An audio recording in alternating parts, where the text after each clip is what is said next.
আপনার every second এটা matter করে, প্রত্যেকটা মুহূর্তে ম্যাটার করে। আমি বলছি আগামী 1 বছর আপনি আপনার নিজকে ডিসিপ্লিন ছাড়া আপনি কোনোদিন সামনে আগাতে পারবেন না। আপনার রাসূলের দিকে তাকান তো, তিনি কোনো কাজ এরকম হয়েছেন যে ফজরের নামাজ তিনি ফজরের নামাজ সূর্য ওঠার পরে তিনি পড়েছেন, এরকম দেখবেন আপনি?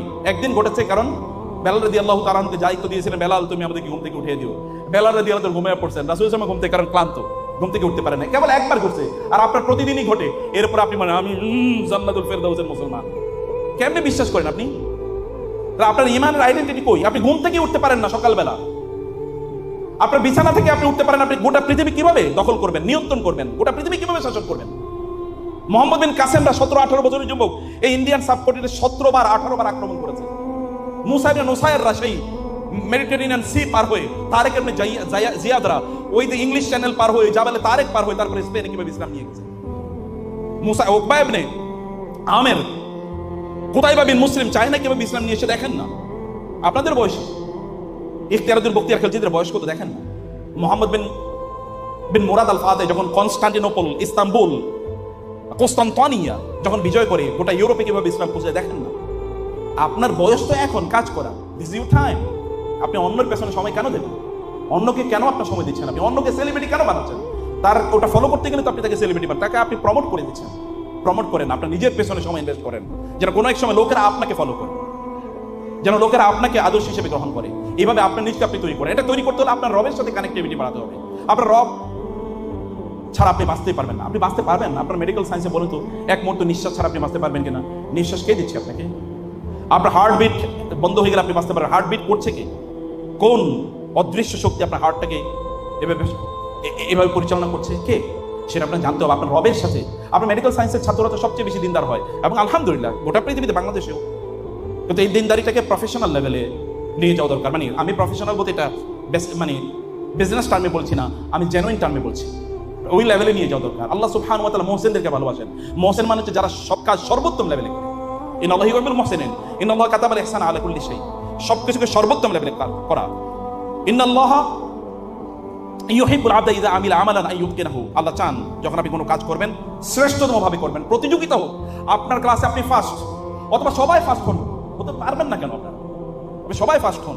সময়গুলোকে একেবারে নিয়ন্ত্রণ করে ডিসিপ্লিনের মধ্যে থাকেন।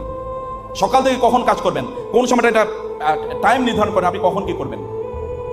এবং তাহাজ্জুদে নামাজ আদায় করেন। আপনি রাতের বেলা জেগে থেকে আপনি মুভি দেখবেন, আপনার পার্সোনালিটিতে লাগে না? আপনি রাতের বেলা মুভি দেখেন কিভাবে? আমার তো অবাক লাগে। রাতের বেলা আপনি কিভাবে মানে বসে ফেসবুকে আপনি 2-3 ঘন্টা বসে আছেন। এটা তো এক ধরনের কি ফেসবুকে যে অ্যালগরিদম, এখানে তো ইয়ে দেওয়া আছে, মাদক জিনিস, মানে আপনার ডোপামিন যেন অনেক এখান থেকে বের হয়, সেরকম জিনিস এখানে দেওয়া আছে। আপনি কেন সেখানে? আপনি তো মেডিকেল সায়েন্সের ছাত্র, আপনারা নিশ্চয়ই এগুলো আপনাদের করার কথা না। অতএব আপনারা আদর্শ হয়ে যান অন্যদের জন্য, যেন আপনাদেরকে দেখে অন্যরা শিখি। এবং এই কারণে আল্লাহর সাথে কানেক্টিভিটি বাড়ান। আল্লাহর সাথে কানেক্টিভিটি বাড়াতে হলে কোরআন তেলাওয়াত করতে হবে, সালাত আদায় করতে হবে।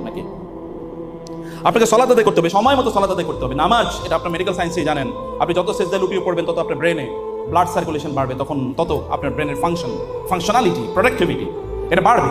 আপনি সেজদায় লুটিয়ে পড়েন, সেজদায় লুটিয়ে না পড়লে কোনোদিন আপনি কিছু করতে পারবেন না। আপনার রাসূলের দিকে তাকান, দিনের বেলা তো নামাজ আদায় করতেন। তিনি কয়েক ওয়াক্ত নামাজ আদায় করতেন বলেন? তিনি কত রাকাত নামাজ পড়তেন? কমপক্ষে 40 রাকাত। আমরা তো 17 রাকাতই টেনে টুনি পড়ি না। তিনি 40 রাকাত কমপক্ষে পড়তেন, তাহাজ্জুদের নামাজ সহ। চিন্তা করে দেখেন। এবং তার সালাত কত লম্বা ছিল। তাহাজ্জুদের নামাজ তিনি 2 রাকাতে সারা রাত কাটিয়ে দিতেন, লম্বা সময় জুড়ে। রাতের বেলা যদি জেগে থাকতে হয় তারা আল্লাহর ইবাদত করবে। জ্ঞান অর্জন করে কি আল্লাহর ইবাদত না? হয় ইবাদত, কিন্তু অন্য কোনো জায়গায় জ্ঞান অর্জন করুন, নো প্রবলেম। কিন্তু এটা অমকের উপন্যাস, ইমদাদুল হক মিলনের উপন্যাস, অথবা ধরেন ওই যে সমরেশ মজুমদারের উপন্যাস পড়ে সময় কাটায়েন না। ওরা আপনি তাদের বই পড়বেন, ওই মর্যাদায় তারা নাই। আপনার মর্যাদা আরো উঁচু, আপনার মর্যাদা আরো উঁচু। আপনি ওরা এলিট কেন বানাইতেছেন? আপনি তার চেয়ে অনেক বড় এলিটিস্ট। সেই জায়গায় আপনি নিজেকে নিয়ে যাবেন না। লাস্ট আমার মনে হয় 10 মিনিটের মধ্যে আমি এবার আপনাদের প্রফেশনাল লাইফের কিছু কয়েকটা জিনিস আমি আপনাদেরকে বলি। বন্ধুরা, বলেছি যে আপনাদেরকে আল্লাহ সুবহানাহু ওয়া তাআলার সাথে কানেক্টিভিটি, রিলেশন ইত্যাদি বাড়ানোর জন্য আপনাদেরকে চেষ্টা করতে হবে। আপনাদেরকে আদর্শ হওয়া দরকার, এবং আপনারা অন্যদেরকে চারপাশে ভালো মানুষ তৈরি করেন। রাসূল সাল্লাল্লাহু আলাইহি ওয়াসাল্লামের সর্বশ্রেষ্ঠ বৈশিষ্ট্য কি জানেন? যদি বলা হতো যে রাসূল সাল্লাল্লাহু আলাইহি ওয়াসাল্লামের সর্বশ্রেষ্ঠ বৈশিষ্ট্য কি, আমাকে যদি বলা হতো, আমি বলতাম মানব ইতিহাসে একমাত্র মানুষ যিনি হাজার হাজার মানুষ তৈরি করেছেন যারা তার শ্যাডো, তার প্রতিবিম্ব, তার ছায়া। একটা ওমরের মতো, একটা আবু বকরের মতো মানুষ এই গোটা পৃথিবী আরেকজনকে দেখেছে? কেবল নবীদের পরে আবু বকরের মতো মানুষ এই গোটা পৃথিবী আরেকজনও দেখে নাই। ওমরের মতো মানুষ গোটা পৃথিবী আরেকজনও দেখে নাই। ওসমানের মতো মানুষ গোটা পৃথিবী আরেকজনও দেখে নাই। এবং আলীর মতো মানুষ গোটা পৃথিবী আরেকজন। একজন খালিদ ইবনে ওয়ালিদের মতো মানুষকে গোটা পৃথিবী আরেকজন দেখেন। এরকম হাজার হাজার মানুষ তিনি তৈরি করেছেন। আপনাদের চারপাশে এরকম ভালো মানুষ বানান, বন্ধুদেরকে এরকম বানান, ওদেরকে পরামর্শ দেন। যে বন্ধুরা কেবল মানুষের গীবত করবে, শিকায়াত করবে, কেবল নিন্দা করবে, অথবা বিভিন্ন ধরনের পরচর্চা করবে, এদেরকে বন্ধ করেন। বিশেষ করে যারা মেয়েদেরকে নিয়ে আলোচনা করবে, অমুকের দেখতে অমন তমুকের, এদেরকে দ্রুত অ্যাভয়েড করেন। ওরা নিজেরাও শেষ, আপনাদেরকে শেষ করে দেবে। বুঝতে হবে যে মেডিকেল সায়েন্স আপনি যখন পড়বেন, বোন এবং ভাইদের মধ্যে ব্যারিয়ার কথা এটা জানতে হবে, এটা জানতে হবে। বুঝতে পেরেছেন? যদি বিবাহিত জীবনের প্রকৃত স্বাদ পেতে চান, তাহলে বিয়ের আগে, বিয়ের পরে যেটা করবেন এটা বিয়ের আগে করে ফেলায়েন না। কথা বুঝেন না আপনারা? বিয়ের আগে যেটা, বিয়ের পরে যেটা করবেন এটা বিয়ের আগে করবেন না। বিয়ের পরে কি? বিয়ের পরে লাভ। আল্লাহ বলেছেন ওয়াজআলা বাইনাকুম মাওয়াদ্দাতাও ওয়া রাহমা। স্বামী এবং স্ত্রীর মধ্যে আল্লাহ সুবহানাহু ওয়া তাআলা অ্যাকিউট লাভ তৈরি করে দিয়েছেন। এখন আপনি বিয়ের আগে বলেন আই লাভ ইউ এবং আমি তোমারে না দেখলে বাঁচি না, তাহলে বুঝবেন এটা পুরোটাই ফেক, আপনার জীবনটাই আপনি শেষ করে দিলেন। আগে যদি বিয়ের আগে যদি এই কথা বলেন, তাহলে বিয়ের পরে বলবেন কি? এখন বলছেন আই লাভ ইউ, বিয়ের পরে বলেন আই হেট ইউ। কারণ আই লাভ ইউ তো আগেই বলা শেষ, এখন বলা বাকি আছে কেবল আই হেট ইউ, তাই না? বিয়ের আগে রোমান্টিসিজম এটা পুরোটা একটা নষ্ট কালচার, এটা করবেন না। যদি পরবর্তী মজা পেতে চান, স্যারদেরকে জিজ্ঞেস করেন, এবং দেখবেন বলা হয় হুজুরদের জীবন নাকি খুবই, তাদের স্বামী স্ত্রীর মধ্যকার কেমিস্ট্রি খুবই ভালো। স্বামী স্ত্রীর মধ্যকার কেমিস্ট্রি, ফিজিক্স তো সবাই আলোচনা করে, আলোচনা তো হলো কেমিস্ট্রি। স্বামী স্ত্রীর কেমিস্ট্রি সবচেয়ে ভালো এটা হুজুরদের মধ্যে। কারণ কি জানেন? কারণ হুজুররা তাদের চোখ নিয়ন্ত্রণ করে, কারণ তাদের স্ত্রীকে তারা ভালোবাসে। কারণ এর আগে তারা কি করে না, অন্য কারোর সাথে আই লাভ ইউ বলে না, তারা ওইটাকে রেখে দিয়েছে তার স্ত্রীর জন্য। এটা আপনার স্ত্রীর হক, আপনার স্বামীর হক। কেন আপনি এটা এই হক থেকে তাকে বঞ্চিত করবেন? আপনি বিয়ের আগে আরেকজনের সাথে রিলেশন করবেন, এতে আপনার সময় নষ্ট করলেন। Most valuable time in your life, আপনার জীবনের সবচেয়ে গুরুত্বপূর্ণ সময়, যার উপর ভিত্তি করে আপনার ভবিষ্যৎ, দুনিয়ার ভবিষ্যৎ, আখিরাতের ভবিষ্যৎ নির্দিত হবে, সেটা আপনি কেন এটা করবেন? আপনার রাসূলের জীবনে দেখেন, তার জীবনে তিনি কোনোদিন কোনো নারীর দিকে তাকিয়েছেন? You can never report, never report. এমনকি তার জীবনে তিনি কোনোদিন গান শুনেছেন? তিনি কোনোদিন মূর্তি পূজা করেছেন? তিনি কোনোদিন মূর্তি পূজায় উপস্থিত ছিলেন? তিনি কোনোদিন মাদক দ্রব্যে স্পর্শ করেছেন? এটা কেউ রিপোর্ট করতে পারে। নবুয়তের আগেও না, নবুয়তের পরে তো প্রশ্নই আসে না। আপনারা তো তার উম্মত না, তাহলে তার মর্যাদা তো আপনাদের মাঝে থাকতেই হবে। আমি তিনি নবী হওয়ার আগের কথা বলি, বলেন তো, নবী হওয়ার আগেই তো লোকেরা তাকে বলতো আল আমিন আস-সাদিক, তিনি কোনোদিন মিথ্যা কথা বলেন নাই, তিনি পরম বিশ্বস্ত। এই বিশ্বস্ততার লেভেল তো চরিত্রের ইস্যু। আপনার বোনেরা মনে করুক যে আমার এই ভাই, তার কারণে আমার কোনোদিন কোনো মানে পেরেশানির কোনো কারণ নাই, যে তার কারণে তার মাধ্যমে আমার কোনো ক্ষতি হবে, কোনোদিন ভাবতে পারে না। তার মানে এখন ঠিক আছে, তুমি আমার ধর্মের ভাই, ধর্মের বোন, চলে এবার আমরা একটু আড্ডা দিই নাকি? নো, নেভার, কোনো অবস্থায় না। স্টাডির জন্য এখন নতুন করে এরকম স্টাডি গ্রুপ স্টাডি করার জন্য এখন ছেলে মেয়েদের মিক্স আপ হওয়ার কোনো প্রয়োজন নেই। এখন প্রচুর পরিমাণ কি আছে, এত পরিমাণ স্টাডি ম্যাটেরিয়াল এসছে। আমি এআই এর উপর আপনাদেরকে নির্ভর করতে নিষেধ করবো। এআই আপনাকে প্যারালাইজ করে ফেলবে, এটা নির্ভর কম করবেন। কিন্তু তারপর তো অনলাইন রিসোর্সেস অ্যাভেলেবল, সেগুলো আপনি শোনেন, সেগুলো আপনি দেখেন, সেগুলো আপনি পড়েন। অথবা ভাইরা করেন, বোনরা করেন, স্টাডি সার্কেল করেন বা স্টাডি গ্রুপ করেন। কিন্তু ভাই বোন এবং মিক্স আপ এটা করবেন না, এটা আপনি হয়তো পরেই বুঝবেন। কিন্তু এখন আমরা যারা এই জিনিসগুলো আমরা প্রতি মুহূর্তেই অভিজ্ঞতা নিচ্ছি, মানুষের হাজারো এক্সপিরিয়েন্স আমাদের সাথে শেয়ার করি, তাদের সাথে কেবল এটা বলছি। আপনার যখন এরপরে আপনি কি করবেন, আপনি এখান থেকে এখনই আপনার জ্ঞান অর্জন করেন। আপনারা প্রচুর সময় দেন, যখন আপনারা মেডিকেল কলেজে মানে ইয়েতে যান, হসপিটালে যান। আপনারা জানেন যে মুসলমানরা আবিষ্কার করছে যে মেডিকেল কলেজে কেবল থাকবেন, হসপিটাল থাকবে সাথে সাথে। এই যে রেসিডেন্সিয়াল সিস্টেম, এটা পুরোটা 100% মুসলমানদের আবিষ্কার, 100% মুসলমানদের আবিষ্কার, যে মেডিকেল কলেজগুলো রেসিডেন্সিয়াল হবে। এখানে প্রফেসররা থাকবে, ইন্টার্নরা সেখানে থাকবে, সেখানে তারা যাবেন, প্রফেসরদের অধীনে ইন্টার্নরা থাকবে, তারা ফার্স্ট হ্যান্ড এক্সপিরিয়েন্স নেবেন। আপনারা ফার্স্ট হ্যান্ড এক্সপিরিয়েন্স নেন, প্রফেসরদের সাথে যান, কেস স্টাডি করেন প্রচুর পরিমাণে, আপনার লেভেলটাকে ওইরকম উন্নত করেন মানুষদের সেবা করার জন্য। এরপর আপনি হসপিটাল ম্যানেজমেন্টে যখন যাবেন, আপনি তখন শরিয়া বেসড হসপিটাল করেন না কেন? আপনাদের এই মাথায় কেন আপনাদের নাই? শরিয়া বেসড হসপিটাল করেন ব্যাপক পরিমাণে, যেখানে শরিয়ার 100% পালন হবে। শরিয়া বেসড হসপিটাল করতে হলে আপনাকে শরিয়া জানতে হবে, প্রত্যেকটা সেকেন্ডে আপনাকে শরিয়া জানা লাগে। আপনি যখন কেউ চিকিৎসা নিতে আসে, সেখানে শরিয়ার ব্যাপার আছে না? আছে। একজন রোগীর অধিকার কি সেটা জানতে হবে। রোগী তিনি কিন্তু কি আল্লাহর খুবই প্রিয় বান্দা, আপনি যেমন প্রিয় বান্দা, তিনিও প্রিয় বান্দা। এই রোগীর কাছে আমরা অনেকটাই রোগীর গিয়ে আমরা দোয়া করি, রোগীর জন্য আমরা দোয়া করি। এর চেয়ে আরো গুরুত্বপূর্ণ রোগীর কাছে দোয়া চাওয়া। কারণ রোগী কি আল্লাহর সাথে তার রিলেশন এমন একটা লেভেলে পৌঁছে যায়, সে যা দোয়া করবে আল্লাহর কাছে আল্লাহ তার কবুল করে নেবে। তার গিয়ে বলেন আমার জন্য একটু দোয়া করুন। অতএব তার সাথে আচরণ যখন হবে খুবই নম্র ভদ্র। আপনি যখন প্রফেশনাল লাইফে যাবেন, সুন্দর করে আচরণ করেন, তার সাথে হাসুন। গোমরামুখী থাকবেন না যে আপনার দিকে তাকানোর পরে অর্ধেক অসুস্থতা নিয়ে এসেছিল, বাকি আরো 50% অসুস্থতা বাড়ছে আপনাদের দেখার পর। বুঝেন নাই? ডাক্তারের দিকে তাকানোর পর তার প্রায় এখন মরার মতো অবস্থা। কারণ ডাক্তারের চেহারা দিকে মনে হচ্ছে যে না, সর্বনাশ, কোথায় আসলাম।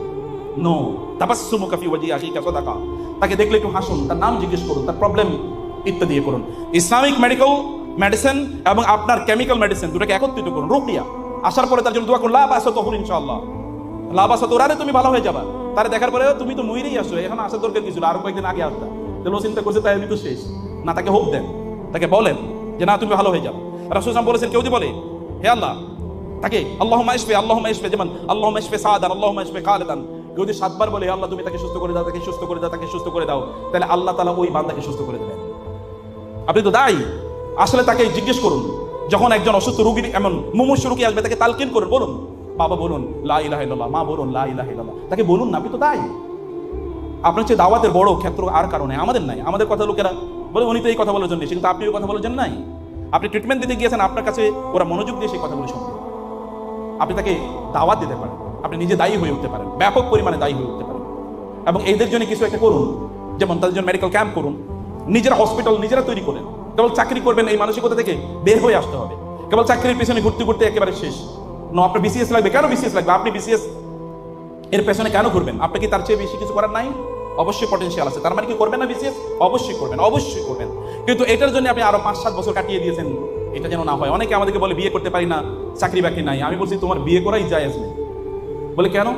তুমি চাকরি বাকরির পিছনে ঘুরে তোমার বয়স 32-35, এখনো বিয়ে করতে পারি না, চাকরি নাই কেন? আর কিছু করার ছিল না?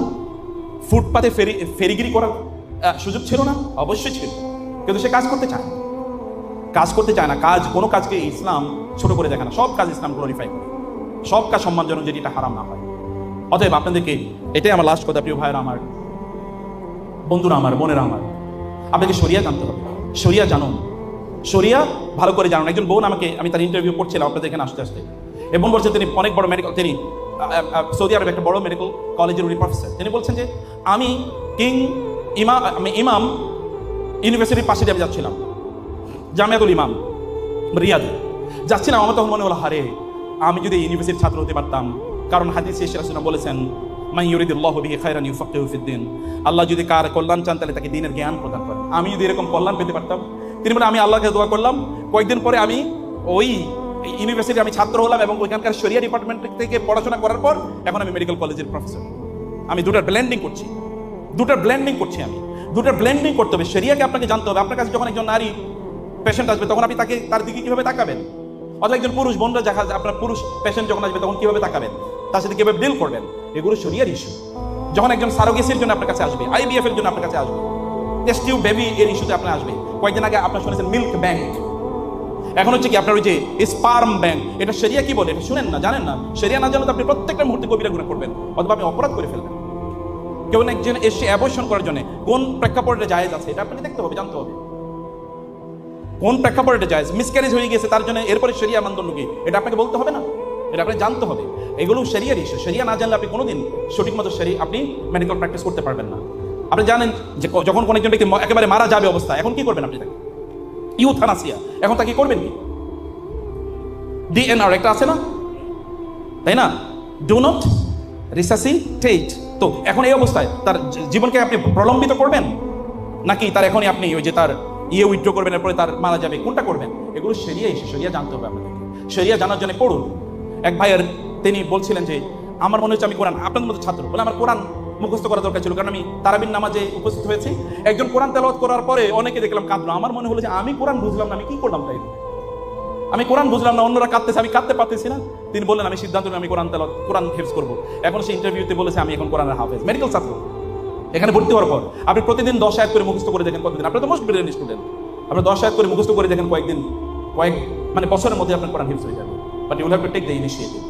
মহান আল্লাহ সুবহানাহু ওয়া তাআলা আমরা যেন সত্যিকার অর্থে আমরা যেন উম্মার জন্য শ্রেষ্ঠতম সম্পদ হতে পারি। আল্লাহ তাআলা আমাদেরকে সেই তৌফিক দান করুন।